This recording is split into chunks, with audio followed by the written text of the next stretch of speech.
যত মানুষ আছে এই হিসেবে আওয়াজ হয় নাই।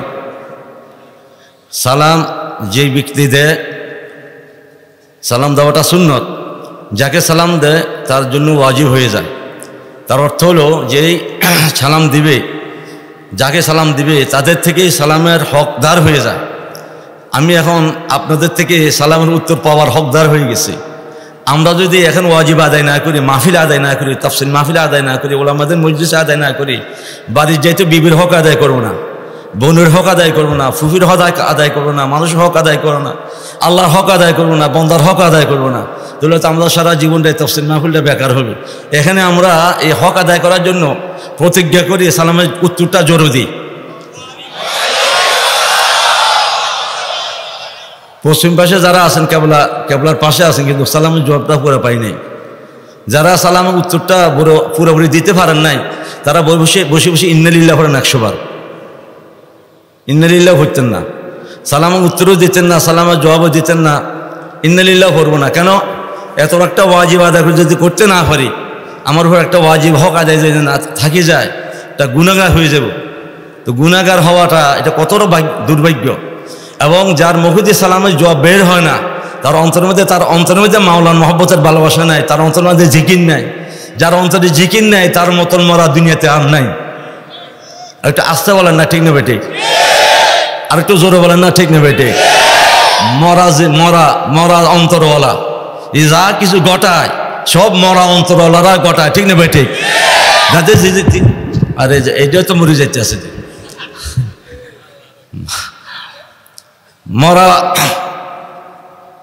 মরা অন্তরওয়ালা আমার মুফতি মাহমুদ হাসান গঙ্গুর রহমতুল্লাহ বলছেন, বত্তর মুদ্দা হয়, বহুত খারাপ মৃত্যু, খুব মারাত্মক মৃত্যু। আল্লাহ পাক রব্বুল ইজ্জত আমাদের অন্তরকে জিন্দা করে দেন। এই জন্য আল্লাহ তাআলা আমাদেরকে এই মাহফিল আনছেন, আসার জন্য তৌফিক দান করছেন। আলহামদুলিল্লাহ বলে পিছনে যারা আছে তারা ইন্নালিল্লাহ বলে আলহামদুলিল্লাহ বলতে পারেন না আপনারা? এখানে নেই আলহামদুলিল্লাহ বলতেছে। পিছনে সবার জন্য তো আলহামদুলিল্লাহ জরুরি। আল্লাহ তাআলা আমাকে পছন্দ করছেন, ভালোবাসছেন, দুনিয়ার জান্নাতের বাগানে আনছেন। তার অর্থ হলো আল্লাহ তাআলা মৃত্যুর সাথে সাথে কবরকে জান্নাতের বাগান করে দেবে। আজকে আমরা এখানে বসছি, নিঃসন্দেহে হাসরের ময়দানে বিনাশের ব্যস্ত ফয়সালা হয়ে যাবে। আমরা যারা এখানে আসছি, আমরা আল্লাহর প্রিয় বন্ধু হয়ে গেছি। পরিষ্কার হাদিস, ওয়াজাবাত মুহাব্বাতি লিল মুতাহাব্বিনা ফিয়া ওয়াল মুতাজালিসিনা ফিয়া ওয়াল মুতাজাবিরিনা ফিয়া। একে অন্যের সাথে যারা ভালোবাসা আল্লাহর জন্য, আমাদের ভালোবাসা আসতে বলেন, জোরে বলেন, সাক্ষাৎ বসা। আল্লাহ বলে তুমি যখন একসাথে বসছো আল্লাহর জন্য, ভালোবাসা আল্লাহর জন্য, আমি তোমাদের জন্য, তোমাদেরকে ভালোবাসা আমার জন্য ওয়াজিব হয়ে গেছে। সুবহানাল্লাহ একটু আসতে বলেন না, একটু দিল থেকে বলেন না। আল্লাহ তাআলা আমাদেরকে কবুল করে নেন। তাকবীরের সাথে নামাজ পড়বেন। খুব খেয়াল রাখেন ভাইয়েরা, সাহাবায়ে কেরাম কোরআন শরীফ তেলাওয়াত করতেন কিনা? করতেন। ভাইয়েরা, হযরত আবুল্লাহ সামারকান্দি রাহমাতুল্লাহ আলাইহি লিখছেন, 4টা আমলের কারণে কবর আযাব হয় না। কোন আমলের কারণে? এক নম্বর আমল হলো নামাজের ইহতিমাম। 1 নম্বর কি ভাই? নামাজের ইহতিমাম হয়। আমাদের জামিল শাহ রহমতুল্লাহ আলাইহি বলতেন দেবন্দের, 4টা কারণে, 4টা শুরুতে নামাজের অক্তমত নামাজ পড়া, মসজিদে নামাজ পড়া, জামাতের সাথে নামাজ পড়া, তাকবীরের সাথে নামাজ পড়া। এই 4টা শুরুতের দ্বারা নামাজের ইহতিমাম হয়। 2 নম্বর কোরআন শরীফকে তেলাওয়াত করা, কোরআন মজলিসে বসা, কোরআনের খেদমত করা, কোরআন মাদ্রাসার সাথে লাগিয়ে থাকা, কোরআন ওলাদের সাথে লাগিয়ে থাকা। কোরআনের সাথে যারা লাগিয়ে থাকবে তাদের কবর আযাব হবে না। 2 নম্বর 3, যারা আত্মীয় স্বজনকে, গরিবদেরকে, পাড়া প্রতিবেশীদেরকে, এতিমদেরকে মাদ্রাসা মসজিদে বিভিন্ন রকম সুরত দান খায়রাত করে, যারা দান খায়রাত করবে তাদেরও কবর আযাব হবে না। 4 নম্বর, যাদের জীবনের মধ্যে সুন্নত চলে যায়, রাসূল করিম সাল্লাল্লাহু আলাইহি ওয়াসাল্লাম সুন্নত এবং সাহাবা কেরামের অনুসরণ যাদের মধ্যে চলে আসবে, যারা সাহাবা কেরামের তরিকার মধ্যে চলবে। রাসূল করিম সাল্লাল্লাহু আলাইহি ওয়াসাল্লাম যে সমস্ত আদিয়া মাসনুনা পড়তেন, এই আদিয়া মাসনুনাগুলো ইহতিমাম করতো। আদিয়া মাসনুনা কি ভাই? সালাম ফেরানোর পরে কি বলেন? সালাম ফিরে, নামাজে সালাম ফিরে কি বলবো? আস্তাগফিরুল্লাহ বলেন, আস্তাগফিরুল্লাহ আস্তাগফিরুল্লাহ। মুসলিম শরীফের রায় 300 রাওয়াত যেটা এখানে আছে এবং ফজিলত। তারপর কি বলবো? আল্লাহুম্মা আনতাস সালাম বলেন, ওয়া মিনকাস সালাম, তাবারাকতা ইয়া যাল জালালি ওয়াল ইকরাম। এইভাবে প্রত্যেক নামাজের পরে আয়াতুল কুরসি তেলাওয়াত করা পরিষ্কার মিশকাতুল হাদিসটা আছে, 3 মিশকাতুল হাদিস আছে, মান কারা আয়াতুল কুরসি বাদা সালাতিন মাকতুবাতিন লাম ইয়ামনাহু মিন দুখুলিল জান্নাতি ইল্লাল মাউত।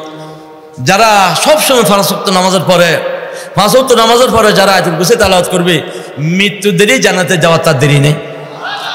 নামাজ পড়লে তো আয়াতুল কুরসি পড়বে, নামাজ না পড়লে পড়বে কেন ভাইরা? কি কোন ভাইরা, ঠিক না ভাই? ঠিক। তাহলে কবর আযাব মাফ হওয়ার মাধ্যম কটা? 1 নম্বর নামাজের হেতামাম, 2 নম্বর কোরআন কারীমের তেলাওয়াতের হেতামাম, 3 নম্বর দান খায়রাত, 4 নম্বর আদিয়া মাসনুন এবং সুন্নতের ইত্তেবা। পারবনি ভাইরা?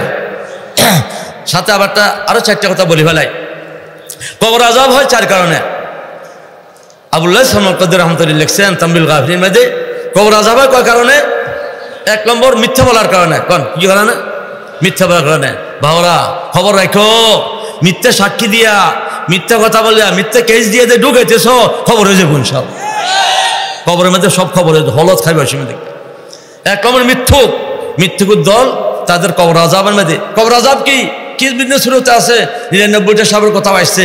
এক হাদিসে এটাও আসছে যে অন্ধ ফেরেশতা, যে ফেরেশতা ধেঁদা, তার হাতে এমন একটা গর্জ, এমন একটা হাতুড়া দেওয়া হবে, এই হাতুড়া যদি দুনিয়াতে কোনো পাহাড়ের মধ্যে মারা হয়, পাহাড় চুরমুচুর হয়ে যাবে। ওরকম হাতুড়া দিয়ে ফেটাইবে, খবর হয়ে যাবে। এই জন্য ভাইয়েরা, মিথ্যার থেকে নিজকে বাঁচাও। যখন কোনো ব্যক্তি মিথ্যা কথা বলে, সাথে সাথে ওই জায়গার থেকে 1.5 মাইল দূরে ফেরেশতা সরিয়ে যায়। ঠিক না ভাইরা? যে সমস্ত মানুষ মিথ্যা কথা বলে কেস দিয়ে মানুষকে ঢুকাও, খবর হয়ে যাবে মিথ্যুক, তোমাদের সাথে রহমতের ফেরেশতা নাই। ঠিক না ভাইরা? 3 নম্বর চগলখোর। 2 নম্বর চগলখোর, যারা মানুষের এখানে কথা ওখানে লাগায় এবং মানুষকে গীবত করে, পরনিন্দা করে।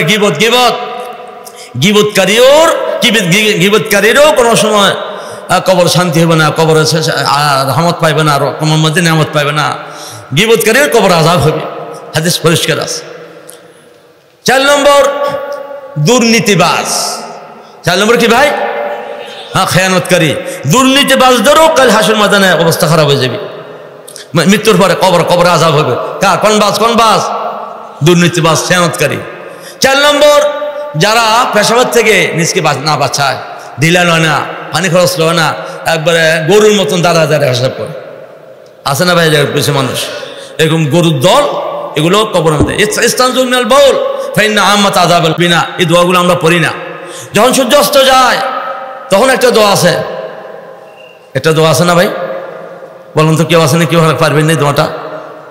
আল্লাহুম্মা হাযা আকবারু লাইলিকা ওয়া আদবারু নাহারিকা ওয়া আসওয়াদু দুআতিকা ফাগফিরলি। দোয়া আছে না নাই? ওযু শেষ করার পর দোয়া আছে না নাই? কলমা শাহাদাত। যে ব্যক্তি ওযু শেষ করে কলমা শাহাদাত পড়বে, তার জন্য জান্নাতের 8টা গেট খুলে দেওয়া হবে।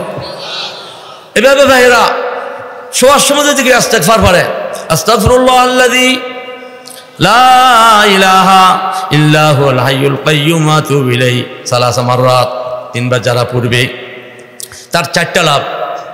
মান ক্বালা হাইনা ইয়াবি ইলা ফিরাশিহি আস্তাগফিরুল্লাহ আল্লাযী লা ইলাহা ইল্লা হুয়াল হাইয়ুল কাইয়্যুম ওয়া আতুবু ইলাইহি 3 মাররাত গাফারাল্লাহু যুনুবা ওয়া ইন কান মিসলা যাবাদিল বাহরি আম মিসলা ওয়ারাকিশ শাজারি আম মিসলা জামিদ দুনিয়া। যে তাদের যদি সমুদ্রে ফেনা সমতুল গুনাহ আল্লাহ মাফ করে দেবে, আলেজ নামে মরুভূমি বালু সমতুল গুনাহ মাফ করে দেবে, দুনিয়া যত গাছপালা আছে পাতা সমতুল গুনাহ মাফ করে দেবে, দুনিয়ার দিন যার হয়েছে হবে এই পরিমাণ গুনাহ মাফ করে দেবে। আমল করবেন না ভাইয়েরা? আর এটা হলো দুরূদ শরীফ। আমাদের দেশে 2 রকম দুরূদ শরীফ চলে। এটা হলো মদিনার কোম্পানির, এটা হলো জিঞ্জারা কোম্পানির। জিঞ্জারা কোম্পানির দুরূদ শরীফ নিশ্চে হোটলা বিতে থাকে। মদিনার কোম্পানির দুরূদ শরীফ পড়তে দেরি, মদিনা বসে দেরি হয় না। আমাদের শেখ জাকির রহমতুল্লাহ আলাইহি দুরূদ শরীফ একটা বই লিখছিলেন, 40 হাদিস। এই হাদিসের বইটা এখানে আছে। আর আল্লাহ তাআলা আমাদেরকে সবাইকে আমল করার তৌফিক দান করেন।